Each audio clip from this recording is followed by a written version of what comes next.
Hi again, Gary Zacharias here with the Apologist Bookshelf. I have now completed 100 podcasts. I started this about a year ago, and I thought this would be a good spot to stop and reflect and think about what has struck me about apologetics as I've gone through some of these books and shared them with you. And I think the first thing that comes to mind is just the wide variety of apologetics issues that you're welcome to dive into. There's something for everyone there. If you're interested in science, for example, I've covered books on astronomy and physics and biology and archaeology, among others. So if you're a science-oriented person, plenty of good books out there dealing with Christianity and science. Now, what about dealing with social issues? Oh, there are so many good books out there talking about social justice or what's going on in our culture today, or the idea of tolerance and how relativism affects us, and things to do with the body and sex, gender issues, transgenderism, truth. Is there such a thing as truth? So if you are interested in and concerned about the social issues in Christianity, plenty to dig into there. Theology. A lot of good things are being written these days about other religions and sometimes these new religions that have come on. Some of them are pretty bizarre, but they're all a challenge to Christianity. We need to know some of that, especially if we have neighbors who may not share our religious beliefs. Certainly a lot of good books dealing with the Bible, both the Old Testament and the New Testament. How reliable are they? Can we trust them? Are they written by eyewitnesses? We've got books on environmentalism in Christianity. A lot of people think Christianity is bad for the environment. Not true. We have books on decision making, books on death. They're writing some really good books on the problem of evil. In other words, you've got a God who's supposed to be good, but you look around, you see so much evil, so many problems of suffering and death and disease and things like that. How can there be a good God when there's so much evil? And people are wrestling with that, and there's some good books coming out about that. We have books, apologetics books on raising kids. I even covered one book that dealt with UFOs. So if that's of interest to you, Christians get into some pretty interesting things there. How about spiritual conversations, how to get them started, how to keep them going, and how to have them go someplace useful? There are good Christian books on critical thinking. That seems to be kind of tossed out the window. We don't have thinkers much in general these days, and especially critical thinkers. So these are just some of the areas I've covered in my 100 podcasts, some of the books I've pulled off my shelf. And, of course, mine is just a small number of what's really out there. So there's something for everyone. And I would just encourage you to, whether it's watching a YouTube or reading one of these books I mentioned or finding some articles, there is so much out there that you already enjoy and you can tie it into your Christianity. Here's a second thought that I had. When I was younger and was talking about Christianity and looking at apologetics material, it seemed to be the main thrust, the main criticism of Christianity was that they got it wrong. In other words, there was no Jesus, or there was a Jesus, but he got turned into a myth, or, well, the New Testament's nice, but it's pretty archaic, and it wasn't written by the eyewitnesses. Come on, it was written by a bunch of people years later. We don't even know who they were. So a lot of people were criticizing Christianity for getting facts wrong, for getting their history wrong, for getting their science wrong, and things like that. But things have switched around. Now, it's not that Christianity is wrong, it's that Christianity is bad. Christianity is bad. It's immoral in areas like environmentalism or like social justice or the idea of sex, and we can go on and on and on. So these are things we need to deal with. We should be listening, hearing what people have to say, and then having some good answers. And there are plenty of books that have good answers. Christianity is not bad. In fact, we want what's best for the human race, and Christianity would allow the human race to flourish. It's following the manual, right? Just like you get a manual when you buy a product. This is the manual for how the body should function, for how the mind should function. So Christianity is not bad. So that's item number 2. Just be ready for this. This seems to be a growing area that people are criticizing Christianity for. Here's a third area, and frankly, I wish I had better answers for this, and I wish there were better answers among the books I'm looking at. It's the problem of apathy. Frankly, many people don't care. I mean, you could talk to them about all the science that points toward Christianity. You could talk about the reliability of the New Testament. You could talk about the problems other religions have compared to Christianity, that Christianity is the closest match for the way the world really is. And what are you going to hear? Crickets, dead silence, rolling of eyeballs, smacking of lips, change of conversation. A lot of people simply don't care. And I think what we have to do is suggest, if Christianity was correct, if Christianity was right, here are the wonderful things that would come about. And if that's the case, doesn't it make sense at least to check on Christianity? Because if, of course that's a big if, but if Christianity was true, it would do a lot of wonderful things. So there may be some ways around this apathy issue, but I'd just like you to consider that. And if you find some books or articles, dig into them, because we have so much apathy around us these days. And yet Christianity offers the best solution. I think probably one answer to apathy, too, is to talk to people who are apathetic and say, all right, so maybe right now you don't see the need, but guess what? Your life is going to change. I don't want to be a person harping on the negative, but everybody gets problems. Everybody gets crushed. Everybody has dreams that don't get fulfilled.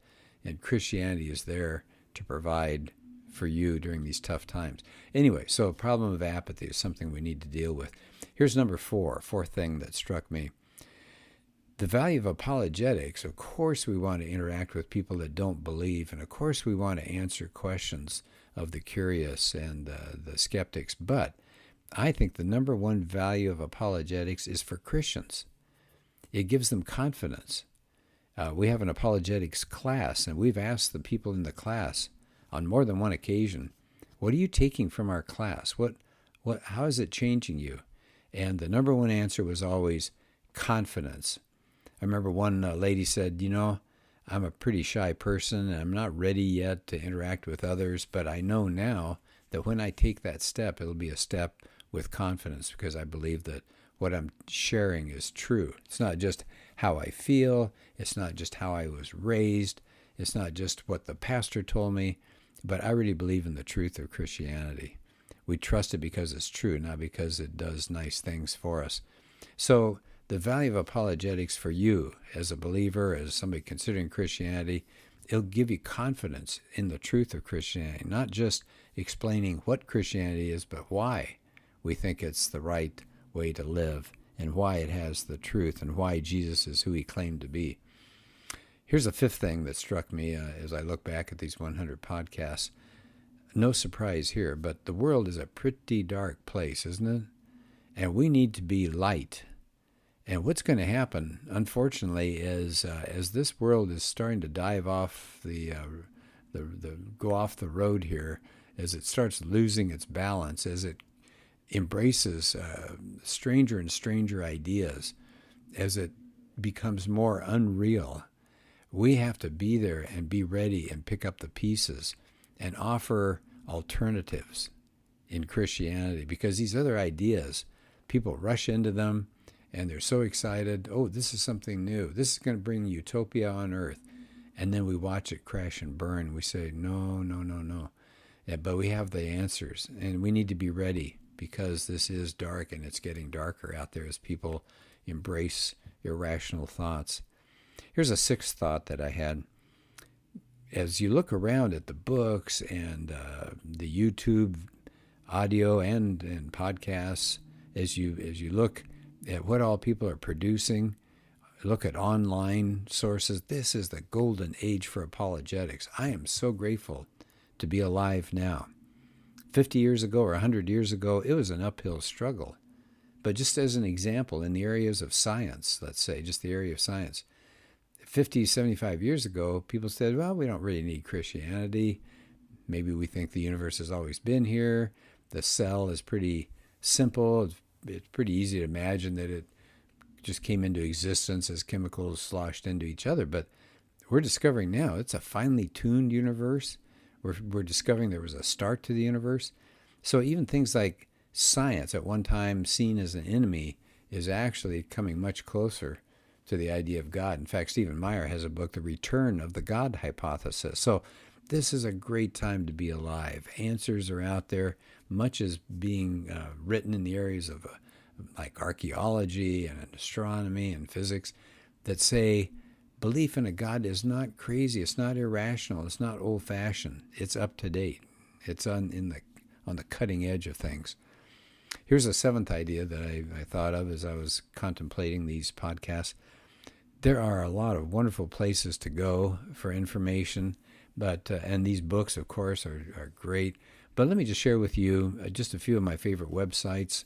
One is Apologetics 315. Another is equip.org, str.org, that's Stand to Reason. Cold Case Christianity, oh, I love that one. That's Jim Wallace. Got Questions, that's another good one. And feel free to go to my site. I have one, Apologetics for Life. That's all one word, apologeticsforlife.org. And I've got a lot of material there for you. You can watch videos or listen or whatever you want to do. And then the last thing that I thought of, I've mentioned this before, but I'd like to bring it up again one last time.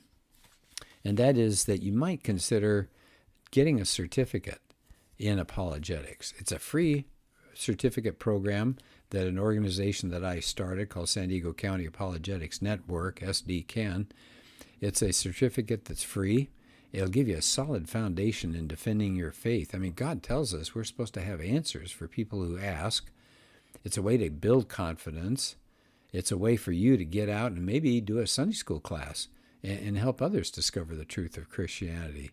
It'll connect you with some maybe new resources you weren't aware of. It's a way to demonstrate that Christians can think. Isn't that a novel idea? It can change society if we get enough people out there talking. I mean, think about the disciples. They turned the Roman Empire on its head. And then, of course, most importantly, why bother with certificate in apologetics? You could use this to introduce people to Christ. Wouldn't that be nice? So what it is, and again, I won't take too much time, but you listen to audio lectures or you read articles or you watch some videos and you just answer some questions about what you learn. It might take 15 to 20 hours total, and you get a book that you can look at, and you get a wonderful certificate as a result if you complete the program. Just to give you an idea of some of the topics, things on the existence of God, tactics involved with apologetics, the life, death, and resurrection of Jesus, reliability of the Gospels, looking at major other religions, the connection between science and Christianity, the social issues that I mentioned before, like tolerance, same-sex marriage, and then questions that people say, well, what about people who've never heard of Jesus, and do all roads lead to God? And what about the soul? How can you argue for the existence of the soul if you can't see it? So please contact me if there's something that I can help you with here or get you involved in this program. So it's gary.zacharias at gmail.com. And I'd be glad to send you any material or answer any questions that you might have. But thank you so much for letting me share this with you. So this was after my 100 podcast, so I'm anxious to start in on the next 100. My plan is to look and see if maybe there's some other books that I can mention, but then I want to go back to the 100 that I've covered, but just look at different chapters, because I just scratched the surface. I just did maybe a small chapter out of a nice big book, and there's so many good things there for us to look at. So thank you so much for your time, and have a great rest of your day, and talk to you soon.